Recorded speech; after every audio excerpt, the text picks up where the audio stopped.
Hey, what's going on, guys? I'm Tyler from the Shell Realm, and today I'm going to be bringing you my updated version of Subterra Guru. This is post Dark Neostorm, so this will be having Crackdown and stuff like that. So, alright, let's get down to it. So not really much has changed from this deck, but I'll just go over it anyway. So, still using the 3 Subterra Guru. When you flip summon, you can add 1 Subterra card from your deck to your hand, except Guru, and then you can target one other face-up monster on the field, change that monster and this card to face-down defense position, and if I control another Subterra card, then I can have it be a quick effect. So really good. Then 3 Subterra Phoenix. Phoenix is another hand trap, basically negates everything. Really good card, and amazing. During either player's turn, when an opponent activates a card or effect, you can send this card from your hand or field to the graveyard, then target 1 Subterra monster you control, negate the activation, then change that targeted monster to face-down defense position. And this other effect is you can target 1 face-up monster you control, change it to face-down defense position. If you do, special summon 1 Subterra monster from your hand or graveyard. If you in face-up or face-down defense position, you can only use each of these effects once per turn. So, really good. Then finally, the one-ofs, it's going to be Nemesis Archer. If she attacks a monster that's in face-down defense position, shuffle it back in the deck. And if she destroys, special summon 1 Subterra monster from your deck in face-up or face-down defense position. So more or less, she's going to be, depending if you draw this or not, you can special summon Masterix off of it, which is really good. Use your boss monster. Masterix is basically flip, you can target 1 face-up monster your opponent controls, banish it. You can only do this effect Subterra Masterix once per turn. And like the other behemoths, when a monster you control is flipped face down, you control no other face-up monsters, you can special summon this card from your hand. So really good, first of all, setup, especially with Hidden City, that's able to flip it if you already haven't used it. This other effect is once per turn, you can change this card to face-down defense position. So, special itself in defense mode, and then you can just are able to flip it, then flip it again. Then, yeah, pretty much set on that. So really good card. That's it for the Subterra monster portion. So really standard lineup. For the hand traps, I had 2 Ash and 2D Crow. Crow helps against a lot of decks like Salmon Great and basically a lot of other things too. It doesn't stop mine, unfortunately, because Lilith, and yeah, Lilith still gets our effect. But, we are both control decks, so. Alright, so that's going to be it for the monsters. And we're going off to the spells now. Of course, the 3 Extravagance. Basically, you're playing a whole bunch of search cards to keep drawing into your pieces. So, anyone that doesn't know, Extravagance, banish, at the start of your main phase 1, banish either 3 or 6 cards face down from your extra deck, and depending on that number, 3, draw 1 card, 6, draw 2. And you can't draw any other cards this way. So, we'll have to use this card that turn. But we don't draw, we search. So really good.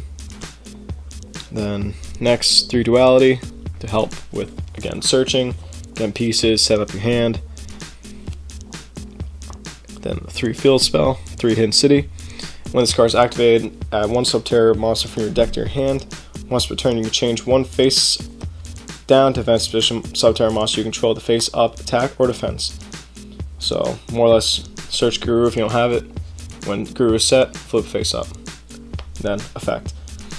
Then, once per turn, when an opponent's monster declares an attack, you can change 1 face down defense position Subterra monster you control to face up, attack, or defense, and then negate that attack. So, Threatening Roar for that 1 monster. But, again, really good. And especially with, like, Guru and all that, if you are having used this effect, you get to use this effect and search during that. So, really good. And then 2 Terraforming Search for that.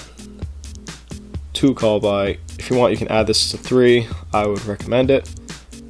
But hand traps suck. And again, not really something you want to get caught by.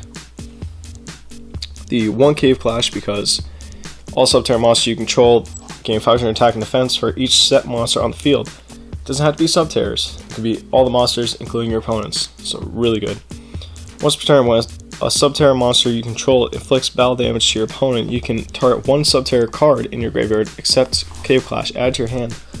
So basically, anytime you do battle damage with any of your Subterras and you have a Phoenix Engrave or your Nemesis Archer, add those back to hand. So it keeps helping recycle. And if they hit like Final Battle, then add it back to hand.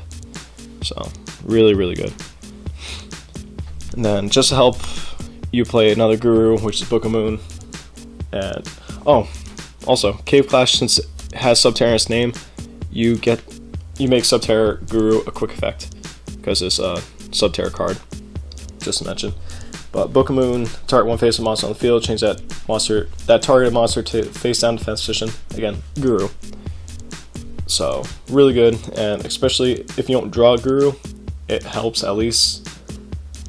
So at least I think it did. A lot of people go back and forth on it, but I prefer it at least one, because that's all it is at. I don't know why I said that, but alright. On to traps. 3, there can only be 1, because everything is either the same or, you know, can't continue their plays if they have no other extenders that are different types. So really good. Stops Orchest. Then 2 Crackdown. I've asked a lot of people, like, hey, what's the best ratio for Crackdown, 2 or 3? Everyone said really optimal 2, and especially with Guru, if it's your turn or you have Clash on the field, you take their monster Crackdown, use Guru's effect as a quick effect, flip the monster you take face down with Guru, and then next turn you can flip the monster that you took face up, and it's able to activate its effects and attack. So really good. So it's on mind control, but you were able to attack with it. But just make sure it's not, again, a Link monster.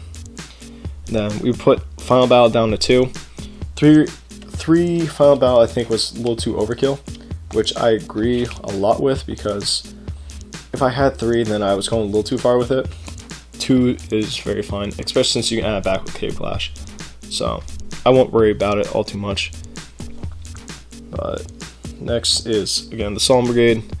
2 strike, 1 warning, 1 judgment. I still think this is a really good package. I wouldn't play these anything else. I would probably, if anything, maybe put strike up to 3, but the deck's kind of tight as is. And then 1 summon limit, because we like Floodgates, and 1 Metaverse. So if we don't see that Terraforming or anything to search for the Hidden City, then we have Metaverse to actually activate and then start our plays for at least the next turn when we get OTK'd. So really, really good. So alright, so that's it for the main deck. And off to the extra deck, not really much. Like, all you play is Borreload, Cherry Target, Cherry Target, Cherry Target, Cherries. You can make this at times, not really, but you really don't care for your extra deck because you play Extravagance. Triple Burst, Shizuku, Claire in case if Altergeist comes back and we have no spellcasters. Then 2 Cerberus if need be. Same with the 2 Phoenix.